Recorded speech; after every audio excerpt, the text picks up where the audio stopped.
प्रिय छात्रों, निर्माण आईएएस संस्थान यूपीएससी 2023 व 2024 के प्रीलिम्स परीक्षा को ध्यान में रखते हुए आप सबके लिए बहुविकल्पीय प्रश्न उत्तर श्रृंखला लेकर आ रही है, जो प्रतिदिन के समसामयिक प्रश्नों के साथ सामान्य अध्ययन के अलग अलग विषयों संबंधी बहुविकल्पीय प्रश्नों को कवर करेगा। ये कार्यक्रम प्रतिदिन शाम 8 बजे हमारे यूट्यूब चैनल पर प्रसारित किया जाएगा। आप अपने अनुभव और सुझाव हमें कमेंट बॉक्स के माध्यम से भेज सकते हैं। नमस्कार, निर्माण आईएएस की इस एमसीक्यू सीरीज में आप सभी लोगों का स्वागत है। मैं विश्वजीत तिवारी इस एमसीक्यू सीरीज के माध्यम से आप लोगों को पिछले एक साल का करंट अफेयर और ट्रेडिशनल सब्जेक्ट के साथ साथ इलिमिनेशन टेक्निक भी बताता हूं। इसी सीरीज में अभी हाल ही में हमने इंटरनेशनल ऑर्गेनाइजेशन खत्म किया है। इससे पहले हमने करंट अफेयर के साथ साथ इंडिया और वर्ल्ड की मैपिंग भी समाप्त की है। तो आप लोग इस सीरीज के पिछले वीडियो को देख करके अपनी पूरी एक साल की करंट अफेयर की तैयारी के साथ साथ ट्रेडिशनल और मैपिंग की तैयारी भी कर सकते हैं। अभी हमारी इस सेशन में करंट अफेयर के साथ साथ ज्योग्राफी और एनवायरमेंट एंड इकोलॉजी के क्वेश्चन का दौर चल रहा है। तो आइए इसकी शुरुआत करते हैं और जानते हैं कि हम प्रश्नों को इलिमिनेट कैसे कर सकते हैं। आप सभी जानते हैं, अगर नियमित दर्शक हैं, कि मैंने क्योंकि लगातार मैंने यूपीएससी के प्रीलिम्स को पास किया है, तो मुझे पता है कि यूपीएससी के प्रीलिम्स में ऑप्शंस को कैसे इलिमिनेट किया जाता है। तो आइए इसमें इसकी जानकारी लेते हैं, देखते हैं। पहला क्वेश्चन है हिमनद, ये फिजिकल ज्योग्राफी का क्वेश्चन है कि हिमनद एवं हिम चादर, इसके संदर्भ में निम्नलिखित कथनों पर विचार कीजिए। मैं स्टेटमेंट बोलता जाऊंगा, आप लोग अपने मन में इसको सही या गलत सोच सकते हैं, फिर मैं इसको अपने नजरिए से बताऊंगा कि मैं इसको कैसे सोच रहा था। चलिए, पहला स्टेटमेंट है हिमालय पर्वत दुनिया में बर्फ का तीसरा सबसे बड़ा भंडार है। ठीक है, आप लोग सोचते रहेंगे ये सही है कि गलत है। सेकेंड, ग्लेशियरों के घटने से मीठे पानी की वृद्धि हो रही है। ग्लेशियर घट रहे हैं तो मीठे पानी की वृद्धि हो रही है। Second statement. तीसरा, ग्लेशियरों के पिघलने से बाढ़ की घटनाओं में वृद्धि हो रही है। ये तीन स्टेटमेंट है। ऊपर दिए कथनों में से कौन सा सही है? ये स्टेटमेंट हो गया। अब आप लोगों ने अपना आंसर तो निकाल ही लिया होगा देख करके। आप लोगों का खुद का एक आइडिया लग गया होगा कि इनमें से कौन सा स्टेटमेंट सही है और गलत है। आइए पहले इसको थोड़ा इंडिया के संदर्भ में एक मैप देख करके इसको देख लीजिएगा। वर्ल्ड के संदर्भ में ग्लेशियर्स, ये देखिए एक अंटार्कटिका, जो व्हाइट दिख रहे हैं आपको बोर्ड पर, वे बेसिकली बर्फ के चादर हैं, ग्लेशियर्स हैं। तो यहां देखिए आप, ये अंटार्कटिका में बर्फ दिख रहा है। आर्कटिक रीजन में इधर पूरा कनाडा, अलास्का, पूरा ये जो नॉर्थ यूरोप है और साइबेरिया, ये पूरा आपका बर्फ दिख रहा है यहां पर, पूरा उत्तरी ध्रुव, पोलर। अब देखिए अफ्रीका पूरे कंटिनेंट में आपको सिर्फ यहां पर थोड़ा सा बर्फ दिख रहा है। यहां पर थोड़ा सा बर्फ दिख रहा है। क्यों? क्योंकि यहां पर किलिमंजारो चोटी है अफ्रीका के तंजानिया में, और वो किलिमंजारो चोटी बहुत ऊंची चोटी है। वहीं पर थोड़ा सा बर्फ जमता है। शेष अफ्रीका में आपको कहीं भी व्हाइट स्पॉट नहीं दिख रहा है। इसका मतलब है कि अफ्रीका में बर्फ के चादर बहुत ही कम है। अब आते हैं ऑस्ट्रेलिया। देखिए इधर पूरे ऑस्ट्रेलिया कंटिनेंट में आपको कहीं भी व्हाइट स्नो की स्थिति नहीं दिख रही है। दिख रही है? नहीं दिख रही होगी। लेकिन जो न्यूजीलैंड है, इधर देखिए न्यूजीलैंड का जो दक्षिणी हिस्सा है, यहां पर आपको व्हाइट स्पॉट दिख रहा है। मतलब कि न्यूजीलैंड में जो पर्वत श्रृंखलाएं हैं वहां पर बर्फ जमी है। तो यहां पूरे अफ्रीका में बहुत कम बर्फ, ऑस्ट्रेलिया में बहुत कम बर्फ। उसके बाद यहां देखिए अरब प्रायद्वीप में कहीं भी आपको बर्फ नहीं दिख रहा है। इस रीजन में कहीं भी बर्फ नहीं दिख रहा है। लेकिन यहां देखिए भारत का यहां देखिए ये हिमालय है, हिमालय दिख रहा है आपको इंडिया के ऊपर। तो यहां पर बर्फ की व्हाइट परत आपको दिख रही है। इधर देखिए चाइना में ये कुनलुन शान पर्वत है। ठीक है, फिर देखिए चाइना में तियान शान पर्वत है।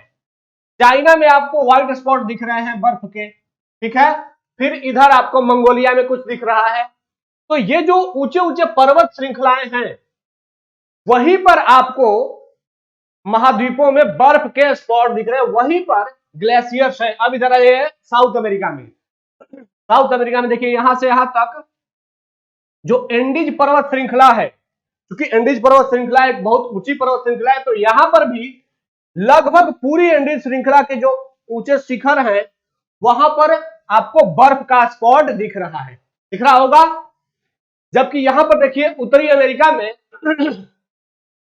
रॉकी माउंटेन के, जो रॉकी माउंटेन का उत्तरी भाग है, वहां पर आपको बर्फ का स्पॉट दिख रहा है यहां तक, लेकिन रॉकी माउंटेन का जो निचला भाग है, मतलब नॉर्थ अमेरिका में, अमेरिका और उसके नीचे मैक्सिको के नीचे, मैक्सिको की तरफ बर्फ का स्पॉट आपको नहीं दिख रहा है। तो इसका मतलब है कि जैसे जैसे हम ध्रुवों से इक्वेटर की तरफ आते हैं, बर्फ की सीमितता कम होती चली जाती है, ध्रुवों पे बर्फ अधिक जमते हैं।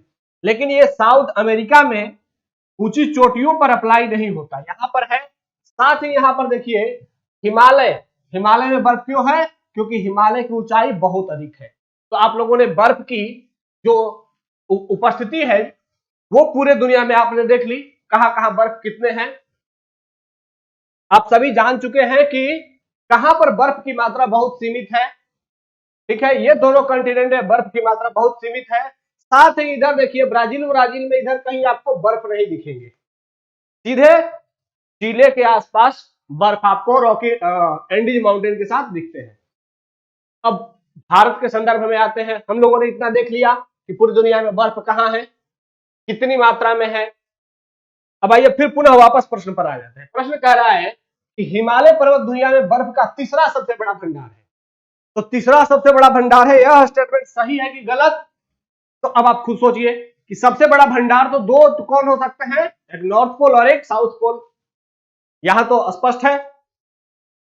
उसके बाद बर्फ कहां जमेगा? जहां सबसे अधिक ऊंचाई होगी वहां पर बर्फ जमेगा।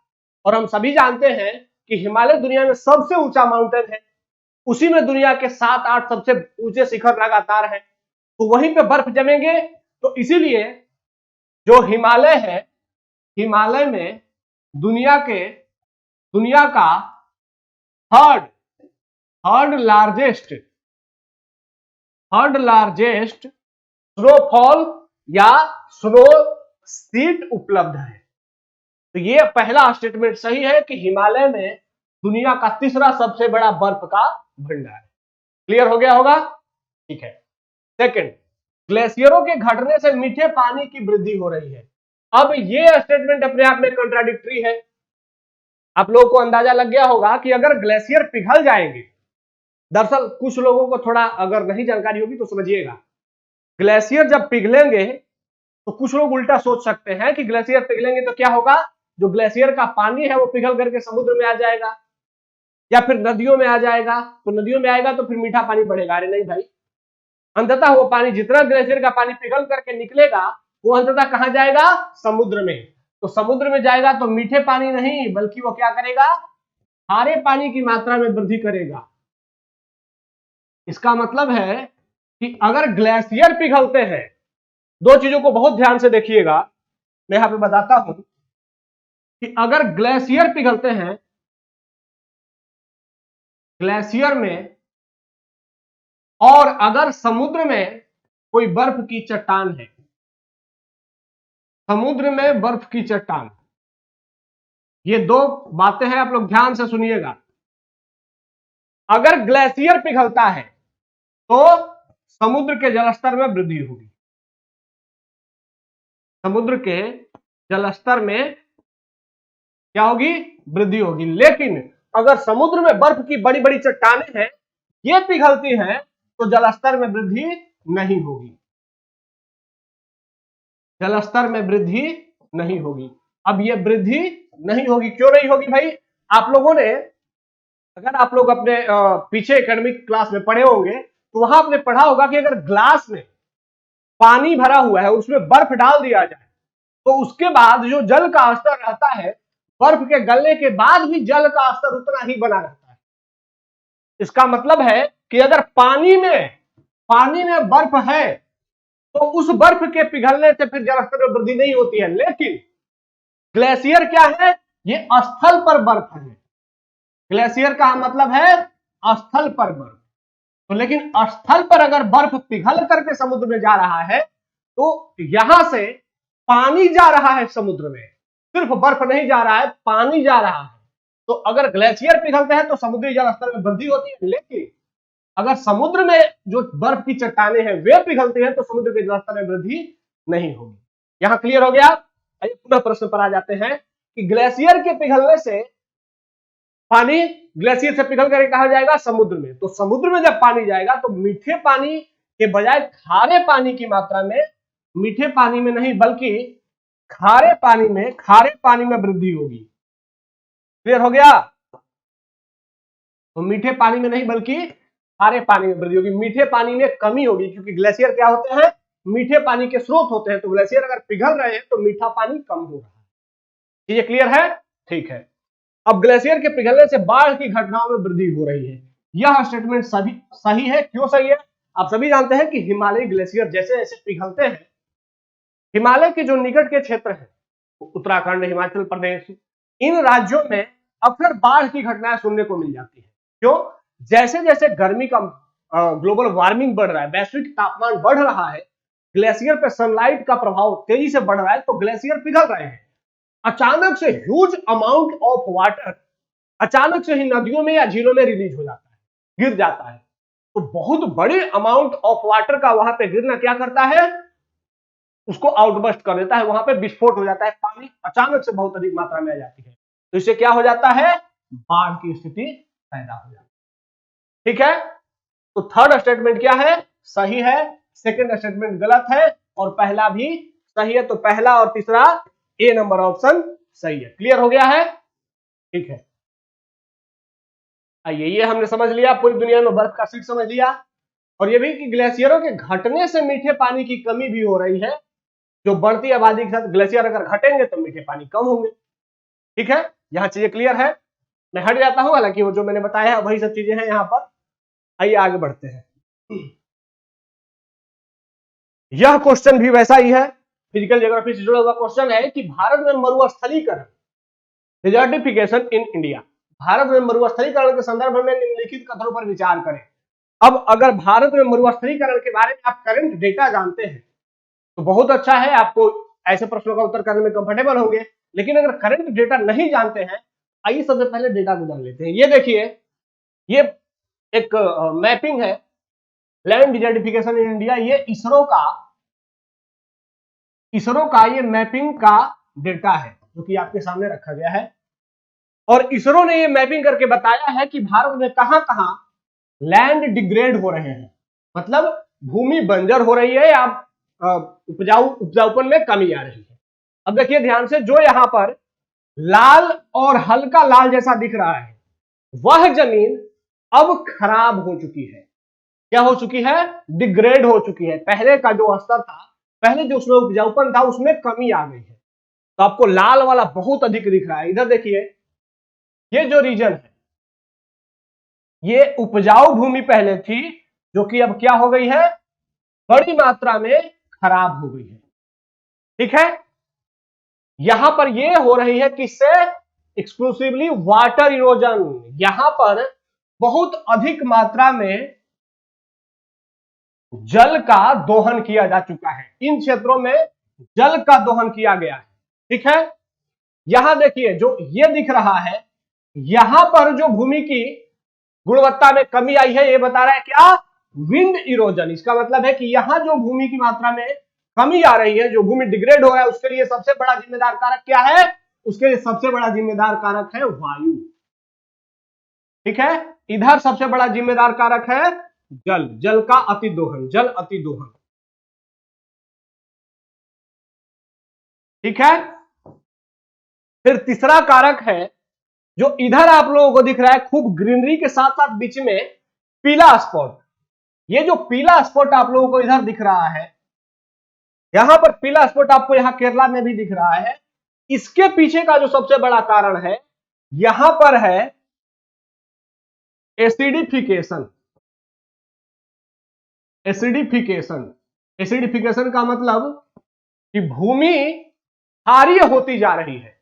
क्षारीय होने का मतलब है कि वर्षा खूब होती है, और वो वर्षा सड़े गले पत्तों को लेकर के वहां पर गला देती है, तो भूमि में क्षारीयता बढ़ जाती है। तो इन क्षेत्रों में, इसका मतलब है कि केरल, संपूर्ण केरल लगभग, और नॉर्थ ईस्ट के बड़े क्षेत्र में भूमि खराब हो रही है, डिग्रेड हो रही है। उसके पीछे का कारण क्या है? अतिवर्षण। यहां पर ओवर रेनिंग या अतिवर्षण हो रहा है। तो ओवर रेनिंग के कारण यहाँ की भूमि डिग्रेड हो रही है। ठीक है, बीच की जो भूमि व्हाइट व्हाइट दिख रही है, चाहे यहां हो यहां हो यहां हो, ये सब पठारी भूमि है।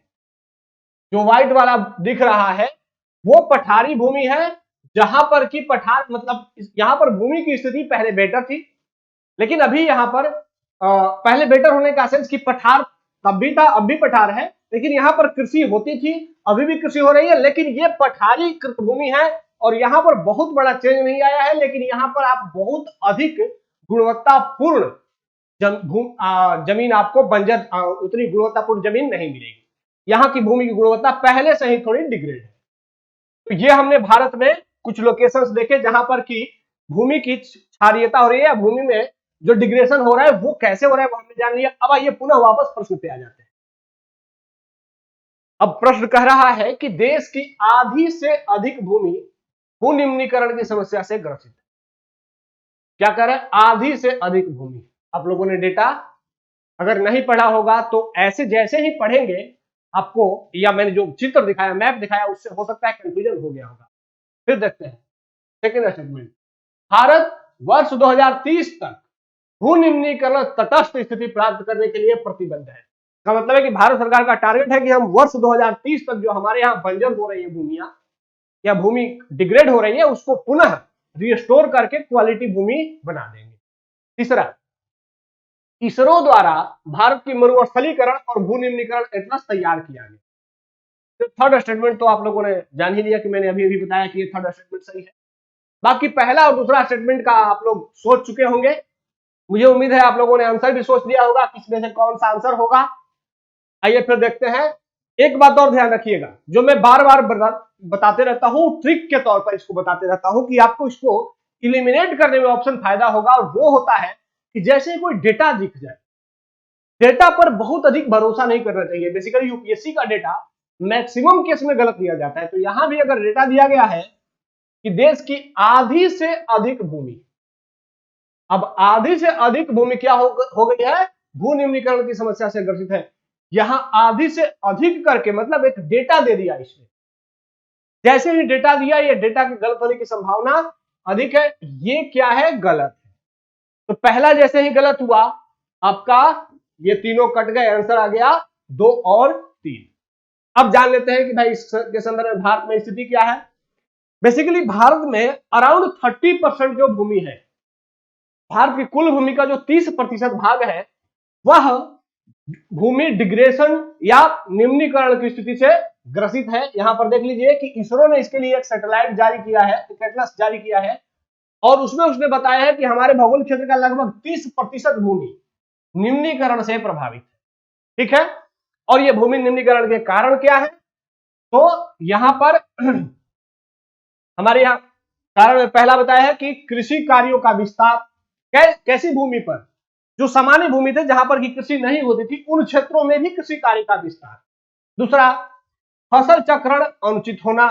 तीसरा, कृषि में रसायनों का अतिशय उपयोग। हम सभी जानते हैं कि हमारे यहाँ जो उर्वरक उपयोग किया जाता है उसमें एनपीके का जो अनुपात होना चाहिए वह भारत के अधिकांश राज्यों में खराब हो चुका है।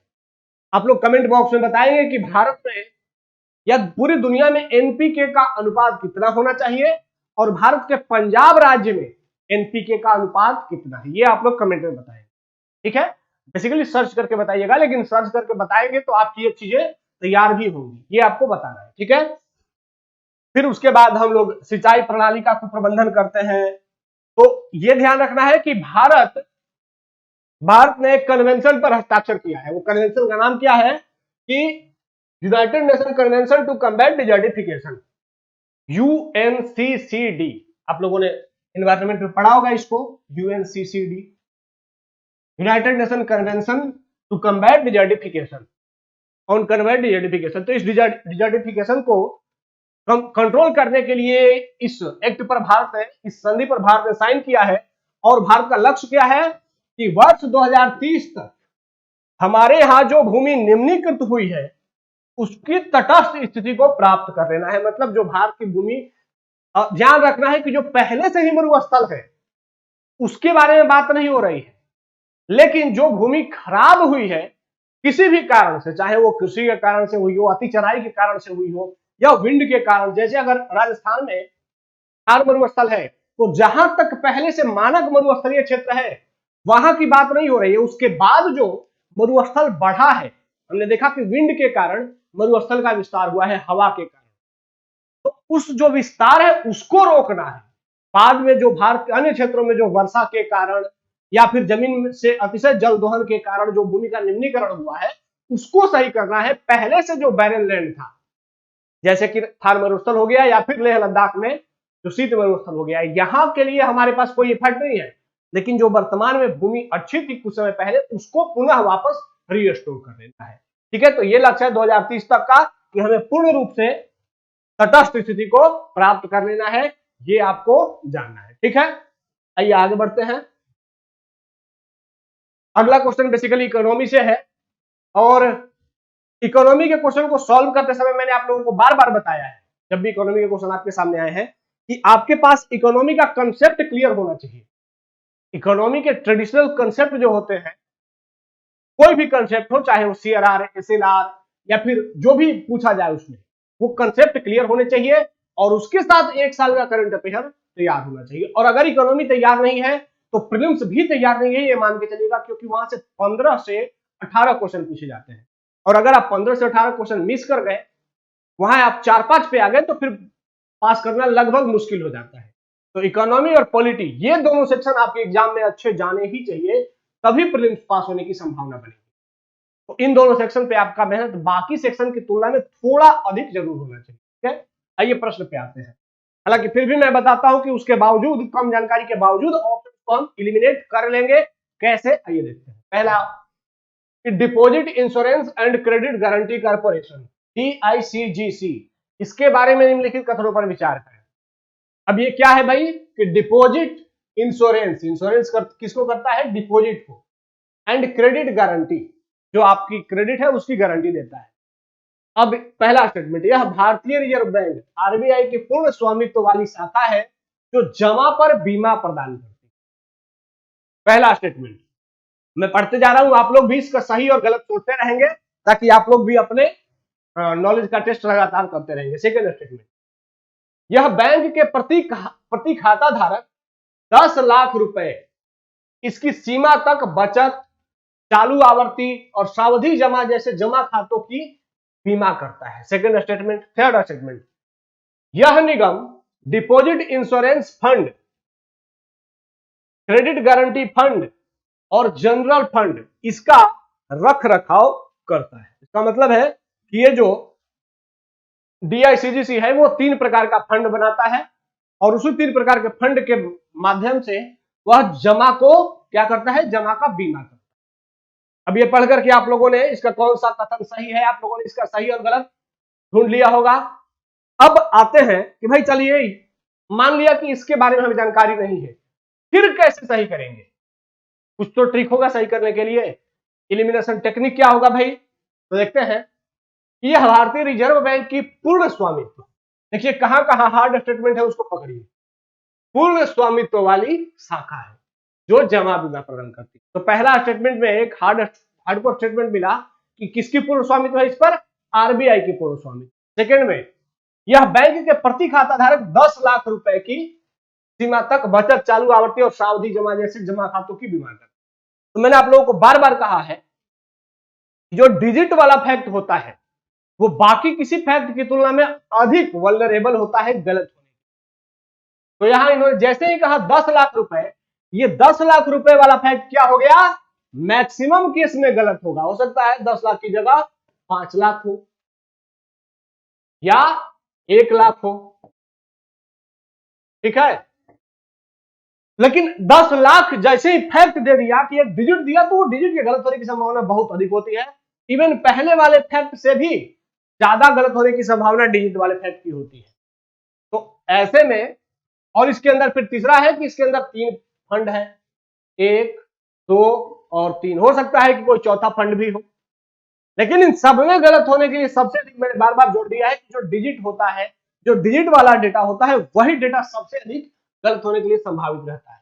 तो यहां पर सेकेंड ऑप्शन में 10 लाख रुपए जैसे ही दिखा, यहां पर गलत होने की संभावना बाकी किसी फैक्ट से अधिक है।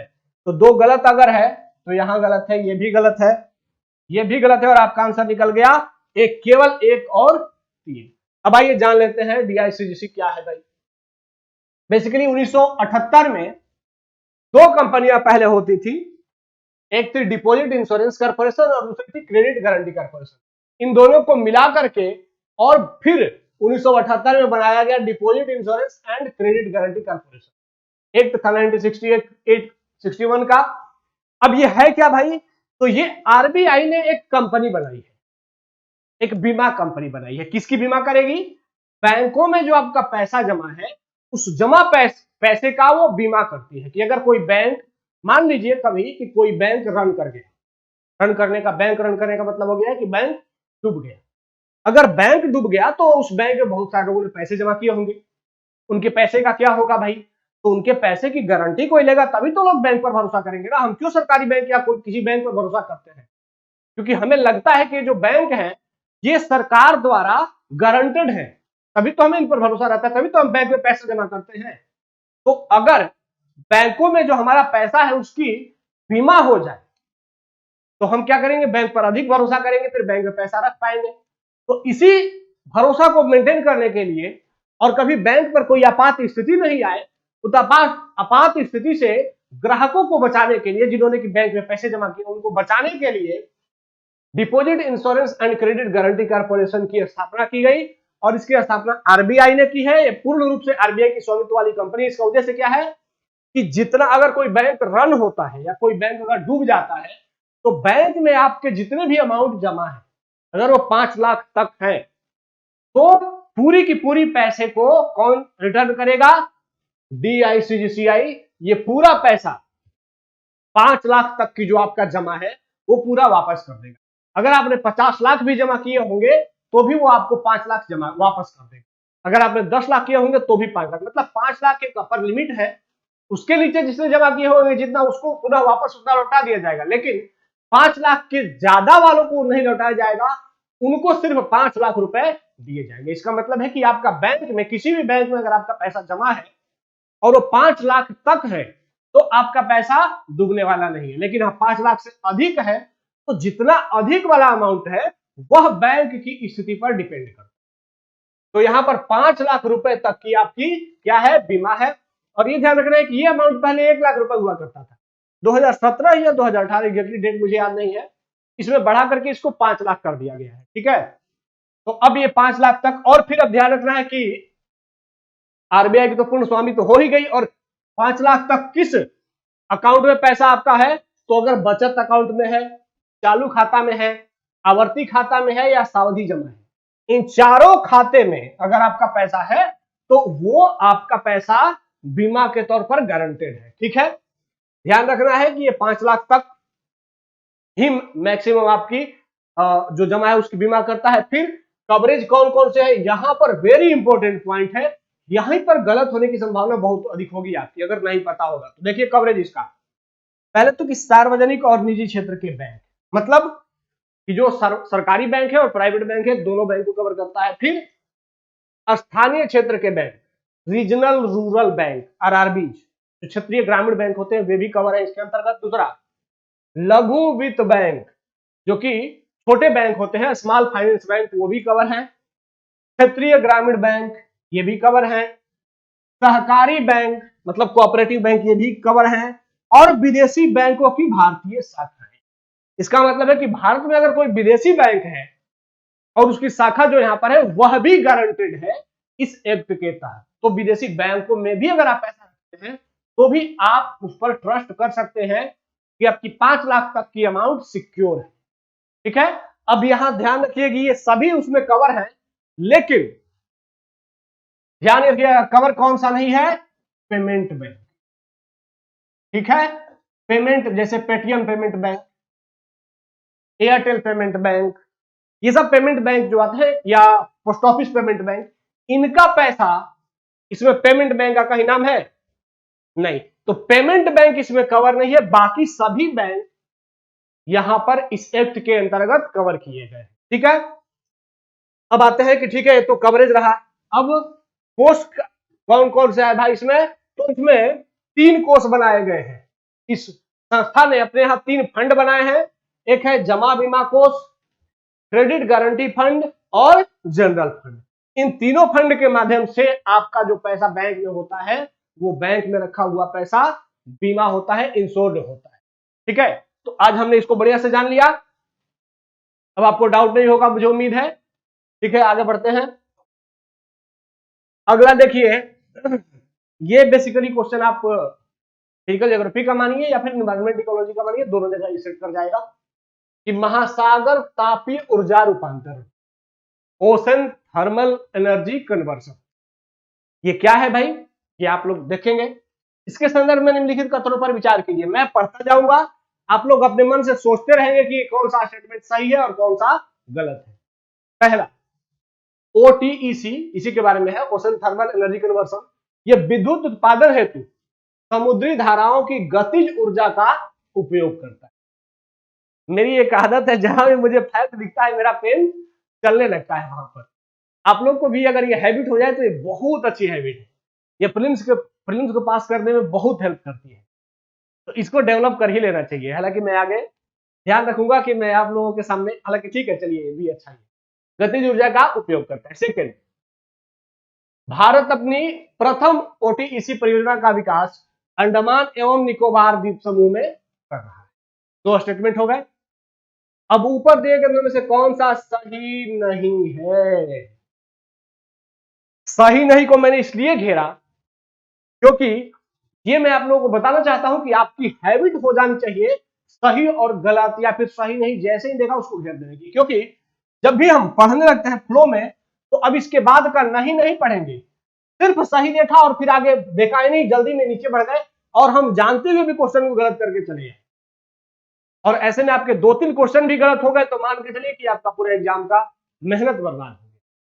तो जहां पर 1-1 नंबर के लिए मारपीट होती है, वहां पर 2-2 नंबर को लूज कर देना, 4-4 नंबर को लूज कर देना कहीं से बुद्धिमानी नहीं है। इसीलिए आप अपने पेन का उपयोग बहुत सावधानी पूर्वक, यहां जो भी टर्न दिए गए होंगे हर क्वेश्चन में सही गलत सही नहीं इन सबको घेर जरूर देना है। ठीक है, तो कौन सा स्टेटमेंट सही नहीं है अब आप लोग बता चुके होंगे कि कौन सा सही नहीं है। आइए मैं बताता हूं। बेसिकली ये होता क्या है जान लेते हैं पहले। महासागर तापीय ऊर्जा रूपांतरण, देखिए basically ocean thermal energy conversion जो होता है,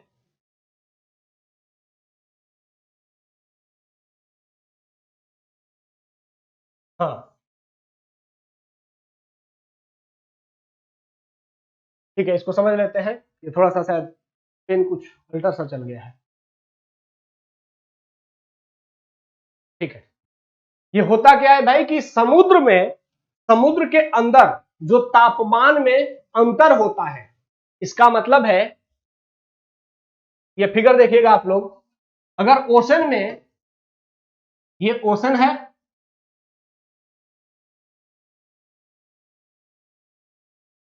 अब यहां देखिए सतह का तापमान मैंने मान लिया कि 27 डिग्री सेंटीग्रेड है, और उसके नीचे यहां पर मिड में यहां का तापमान मैंने मान लिया 15 डिग्री सेंटीग्रेड। ठीक है, तो हमने क्या किया, एक मशीन यहां पर स्थापित कर दिया। ठीक है, और ये मशीन क्या करेगा, ये मशीन दोनों के बीच में तापमान में अंतर है, तो क्या होगा कि नीचे से पानी, तापमान में नीचे से तापांतर होने के कारण जल गतिशील होगा, क्योंकि गर्म जल और ठंडा जल दोनों आपस में गतिशील होंगे। ये तो इतना तो आप लोग जानते ही होंगे कि जो गर्म जल है उसको ढकेलने के लिए, उसको हटाने के लिए ठंडा जल आता रहता है, तो गर्म जल क्या होता है फिर दब करके नीचे चला जाता है। तो ऐसे में ये जो जल गति कर रहे हैं तापांतर के कारण, तो यहां पर अगर कोई डायनेमो या कोई मशीन है तो वो क्या करेगी, वो भी इसी जल के जल की गति के कारण वो भी घूमती रहेगी। तो इसके घूमने से जो एनर्जी पैदा होगी वही एनर्जी कहलाती है ओशन थर्मल एनर्जी कन्वर्सन। ये थर्मल एनर्जी है, ध्यान ये रखना है कि ये थर्मल एनर्जी है जो कि किससे आता है, तापांतर के कारण, महासागर के तापीय ऊर्जा, ताप में जो अंतर होता है उससे एक मशीन को चला करके जो ऊर्जा पैदा होती है उसे कहते हैं ओशन थर्मल एनर्जी कन्वर्सन। ठीक है, अब बाकी सभी चीजें जो है वो आप सभी को पता ही होगी कि कोल्ड साइकिल प्रणाली, बहुत सारे प्रणालियां होती है समुद्र में जो कि एनर्जी पैदा करने के लिए उपयोग में की जाती हैं। उसी में से एक है क्लोज्ड साइकिल प्रणाली। फिर अगला है ओपन साइकिल प्रणाली। ठीक है, ये सब चीजें समुद्र में टरबाइन चला करके ओपन साइकिल, यहां ध्यान रखना है जब ओपन साइकिल प्रणाली होती है ये क्या होती है कि समुद्र के सतह पर टरबाइन रख दिया जाता है। तो ओशन के सतह पर ओपन में टरबाइन रहता है और जो सतह पर जलधाराएं चलती है उससे एनर्जी पैदा होता है। और जो क्लोज्ड, ये जो क्लोज्ड प्रणाली होती है, ये क्लोज्ड प्रणाली का मतलब है कि सतह नहीं बल्कि बीच में, ये जो बीच में हमने टरबाइन रखे हैं, सतह पर नहीं बल्कि बीच में जो टरबाइन रखे उसको कहते हैं क्लोज्ड सिस्टम। तो क्लोज्ड सिस्टम से जो विद्युत पैदा हो गई वो क्लोज्ड सिस्टम प्रणाली हो गई, क्लोज्ड साइकिल प्रणाली हो गई। दोनों से हम लोग एनर्जी पैदा कर सकते हैं। अब प्रश्न आता है कि भारत में ये उत्पादन होती समुद्री धाराओं की गतिज ऊर्जा का उपयोग हमने नहीं किया बल्कि किसका उपयोग किया, जो एनर्जी में डिफरेंस है, ऊर्जा में जो अंतर है, ऊर्जा में जो अंतर है उसका उपयोग किया है, ऊर्जा में अंतर का उपयोग किया है, न कि समुद्र की गतिज ऊर्जा का उपयोग किया है। ठीक है, तीसरा सेकंड स्टेटमेंट की भारत अपनी प्रथम ओटीसी परियोजना का विकास कहां कर रहा है, तो भारत अपनी प्रथम ओटीसी परियोजना का विकास बेसिकली अंडमान निकोबार में नहीं बल्कि लक्षद्वीप के कारावती में कर रहा है। ठीक है, और हम सभी जानते हैं कि यहां पर भारत में, ये ध्यान रखिए कि लक्षद्वीप समूह की राजधानी कवारत्ती में इसको डेवलप किया जा रहा है। बहुत समय से इसको डेवलप किया जा रहा था, फाइनली इसको कवारत्ती में स्थापित कर दिया गया है। वहां से अब समुद्र से भी हम एनर्जी पैदा कर सकें। चीजें क्लियर हो रही हैं? ठीक है, बहुत बढ़िया। आइए आगे बढ़ते हैं अगले क्वेश्चन।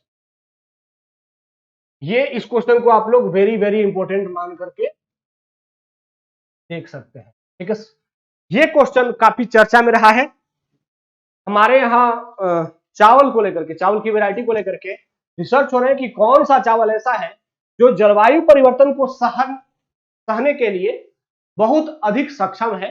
तो वैसे चावलों में से एक चावल है पोकल्ली चावल। अब इसके बारे में यह स्टेटमेंट है, आप लोगों को ध्यान दीजिएगा। पहला, इसकी खेती केरल के तटीय क्षेत्रों में की जाती है। दूसरा, पोकल्ली एक आधुनिक खेती पद्धति है जहां चावल की खेती के एक मौसम के झींगा पालन के दूसरे मौसम के साथ बदल दिया जाता है। एक बार चावल की खेती और दूसरे बार झींगे की खेती होती है उसी फील्ड में, उसी खेत में। थर्ड स्टेटमेंट, यह जलवायु लचीली कृषि में उपयोगी है क्योंकि यह बाढ़ का सामना कर सकती है। तीसरा, यह एक नमक पानी प्रतिरोधी किस्म है। आप लोगों ने इसका सही और गलत आंसर सोच लिया होगा। ऊपर दिए गए में से कौन सा सही है? ठीक है, अब आइए मैं चर्चा करता हूं कि इलिमिनेट कैसे करेंगे या इसके बारे में जानकारियां क्या क्या है। पहला तो इसकी खेती केरल के तटीय क्षेत्र में की जाती है। यह स्टेटमेंट पोकल्ली चावल के लिए क्या है?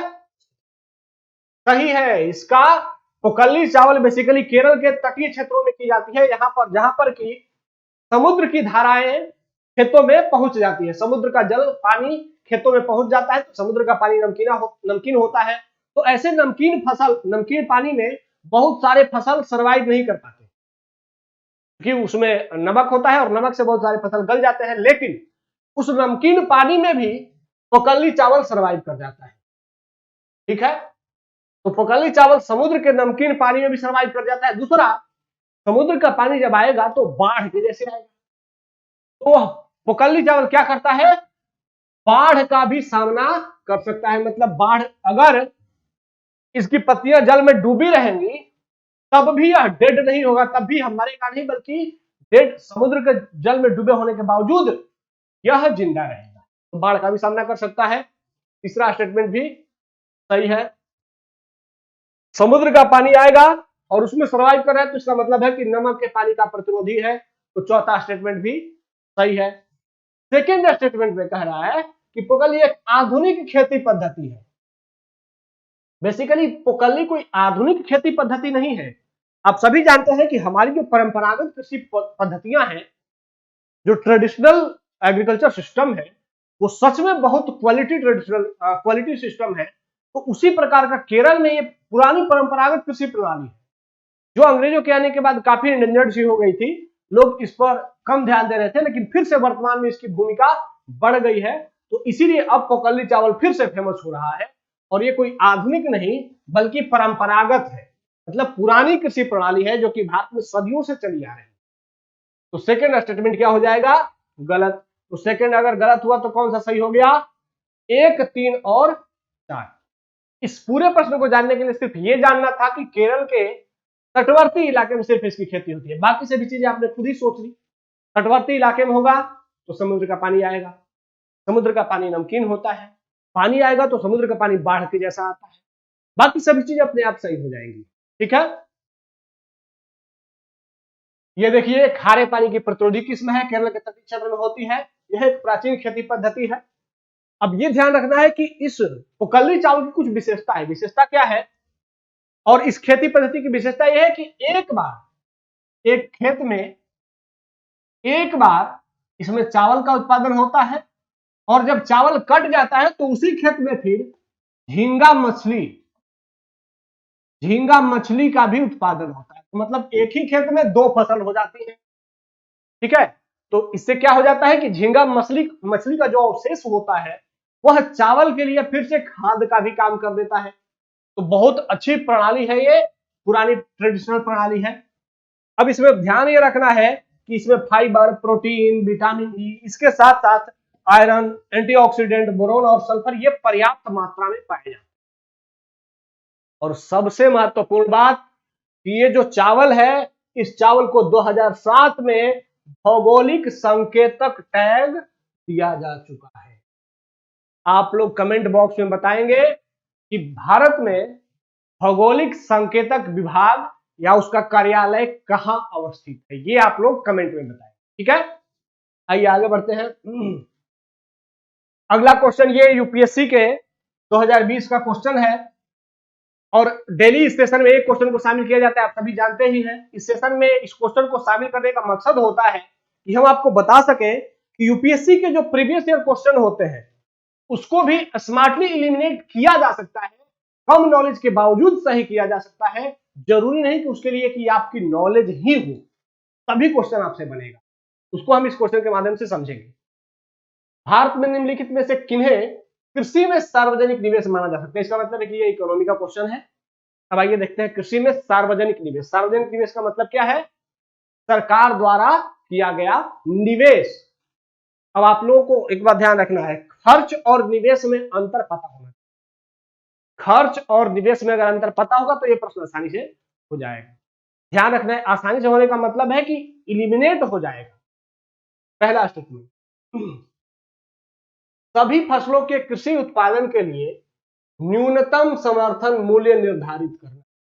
अब ये आप ही लोग बताइए कि अगर सरकार एमएसपी का निर्धारण करती है तो क्या उसे कृषि में निवेश माना जाना चाहिए? क्या एमएसपी कृषि में निवेश है? एमएसपी क्या है? उत्पादन होने के बाद आप बेच रहे हैं किसी को, सरकार वो कह रही है कि बेचिएगा तो हम उसको खरीद लेंगे, ये कृषि में कहीं से निवेश है? खुद से बताइए, नहीं है। अरे भाई एमएसपी जब निवेश है ही नहीं तो हम ये मान लिया कि पहला क्या है? गलत। अब ऑप्शन पे आइए, ये कट गया, ये कट गया, ये कट गया और सीधे आंसर निकल गया सी। मतलब कि आपको सोचना था और आसान से आंसर निकला, मतलब बाकी पढ़ने की जरूरत ही नहीं है, बाकी अपने आप आपका आंसर निकल गया। सिर्फ एक ऑप्शन को एलिमिनेट किया और आपका पूरा आंसर निकल गया। तो लेकिन इसके लिए आपको मेरे ही तरह सोचना भी होगा। अगर आप इतने स्मार्टली चीजों को सोचेंगे तभी आप आसानी से आंसर निकाल पाएंगे। ये सोचना, अपने सोच को थोड़ा मैच्योर करना होगा, अपने आप को थोड़ा स्मार्ट बनाना होगा। जरूरी नहीं कि सभी को जानना आपके लिए जरूरी है। यूपीएससी के प्रश्नों में सभी प्रश्न आपको जानने वाले नहीं मिलेंगे, लेकिन फिर भी सही हो जाएंगे आपसे अगर आप स्मार्ट हैं। वैसा ही ये प्रश्न है कि एमएसपी कभी भी एमएसपी कृषि में निवेश नहीं है, it is not investment in agriculture, it is not investment. सिर्फ इतना जानना था कि भाई एमएसपी निवेश नहीं है, निवेश और खर्च में हमें अंतर पता है, ठीक है। तो अगर पहला गलत हुआ आपका सीधे आंसर निकल गया और यह सही आंसर।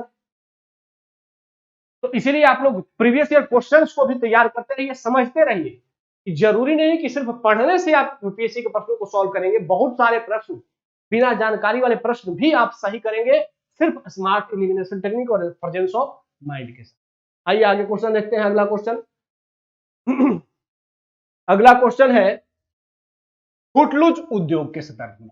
अब आप लोग इसका आंसर बताएंगे, मैं पढ़ते जाता हूं, आप लोग उसका ऑप्शन सही या गलत बताते रहेंगे, फिर लास्ट में इस पर चर्चा। पहला स्टेटमेंट, इन्हें कच्चे माल के स्रोत के समीप लगाने की अनिवार्यता, कच्चे माल के स्रोत के समीप लगाने की अनिवार्यता। दूसरा, तेल शोधन कारखाना फुटलूज उद्योग का एक उदाहरण है, तेल शोधन कारखाना एक उदाहरण है। तीसरा, जो किसी विशेष स्थान या देश से बंधा हुआ नहीं है, फुटलूज उद्योग क्या है, जो किसी विशेष स्थान या देश से बंधा हुआ नहीं है, थर्ड स्टेटमेंट ऐसा कहते हैं। चौथा, उत्पादन के कारकों से प्रभावित हुए बिना किसी अन्य स्थान पर स्थानांतरित हो सकता है। उत्पादन के कारक कौन कौन से होते हैं, ये आप लोगों ने एनसीईआरटी में पढ़ा होगा। उत्पादन के कारक कौन कौन से होते हैं, भूमि, निवेश, पूंजी, ठीक है, और क्या होता है, मजदूर या श्रम, भूमि, निवेश, श्रम, और क्या, इंटरप्रेन्योरशिप, निवेशक। इनको कहा जाता है, इनको क्या कहा जाता है, उत्पादन के कारक। तो फुटलूज उद्योग चौथा स्टेटमेंट लिखा है, वे होते हैं जो कि इन कारकों से प्रभावित नहीं होते हैं, ठीक है। ऊपर दिए कदमों में से कौन सा सही है, सही हमने घेर दिया। अब आप लोगों ने इसका आंसर तो ढूंढ ही लिया होगा, आप लोगों को पता चल गया होगा कौन सा सही है कौन सा गलत है। चलिए जान लेते हैं फुटलूज उद्योग होता क्या है। बेसिकली देखिए, फुटलूज उद्योग का मतलब है फुट लूज, जो कि फुट को लूज नहीं करता है, मतलब उसको कहीं भी लगाइए उससे फर्क नहीं पड़ता है, उसको आप उत्पादन के कारक से कोई फर्क नहीं पड़ेगा, चाहे वहां पर उसके लिए कच्चा माल कितना भी दूर हो। तो ऐसा कौन सा उद्योग है भाई, तो इलेक्ट्रॉनिक कंप्यूटर उद्योग, सॉफ्टवेयर उद्योग। अगर सॉफ्टवेयर उद्योग, आप दिल्ली के, आपका कस्टमर कहां है, सपोज करिए आपका कस्टमर कैलिफोर्निया का है, आप दिल्ली में बैठे हुए इस इंडस्ट्री को चला सकते हैं, आसानी से यहाँ सॉफ्टवेयर बेच सकते हैं। फिर क्या है, इलेक्ट्रॉनिक कंप्यूटर, आप कंप्यूटर बनाइए या कोई भी हार्डवेयर बनाइए, इसके लिए आपको कच्चे माल के निकट होने की जरूरत नहीं है, बाजार के निकट होने की जरूरत नहीं है, श्रम के निकट होने की जरूरत नहीं है, आप कहीं भी बनाइएगा आपके लिए बाजार खुला है, ठीक है। तो इसको कहते हैं फुटलूज उद्योग, जिसकी स्रोत से दूरी का उसका कोई असर नहीं होता, मतलब कच्चे माल के स्रोत से दूरी का कोई असर नहीं होता, कच्चा माल कहाँ है इसे कोई फर्क नहीं पड़ेगा, ये उद्योग कहीं भी लगाए जा सकते हैं, ठीक है। फिर है कि यह किसी विशेष स्थान या देश से बंधा हुआ नहीं है, कहीं भी लगाए जा सकते हैं। संसाधन, भूमि, श्रम और पूंजी, इनका कोई विशेष प्रभाव नहीं पड़ता, इन्हीं को उत्पादन के कारक कहते हैं, जो कि हमने पीछे बताया था। तो ये कौन कौन से हैं, ये दोनों उद्योग ध्यान रख लीजिएगा। ऐसे जो भी उद्योग होंगे जिनको कि उत्पादन के कारक या श्रम का या फिर लोकेशन का प्रभाव नहीं पड़ेगा, कच्चे माल का प्रभाव नहीं पड़ेगा, उन सभी उद्योगों को हम क्या कहेंगे, फुटलूज उद्योग। अब आते हैं प्रश्नों पे। तो कच्चे माल के स्रोत के समीप लगाने की अनिवार्यता होती है, गलत हो जाएगा। सेकंड, तेल शोध कारखाना कहां लगता है, तेल शोध कारखाना बेसिकली समुद्र के निकट लगता है। क्यों, क्योंकि वहां से समुद्र से पेट्रोलियम निकाला जाता है, तुरंत कारखाने भेज देते हैं, मतलब वो ज्यादा दूर नहीं लगाया जा सकता। तो किसी विशेष स्थान से बंधा नहीं है और उत्पादन के कारकों से प्रभावित नहीं होता है, जिसका मतलब 3 और 4 नंबर स्टेटमेंट सही है, ठीक है। तो आज हम लोगों ने कुछ प्रश्नों को देखा, बहुत ही महत्वपूर्ण प्रश्न रहे हैं आज के। आप लोग इस सेशन में जुड़े, कमेंट बॉक्स में कमेंट में आप लोग अपने कमेंट के माध्यम से हमें इंगित कराते रहे कि यह प्रयास कैसा लग रहा है। बाकी हम लगातार आप लोगों को कोशिश कर रहे हैं कि आपको यूपीएससी के स्तर तक, यूपीएससी के प्रीलिम्स के स्तर तक तैयार कर दें, अपने अनुभव के माध्यम से आपको एग्जाम में क्वालिफाई करने के लिए तैयार कर दें। तो हमसे जुड़े रहिए। धन्यवाद, जय हिंद।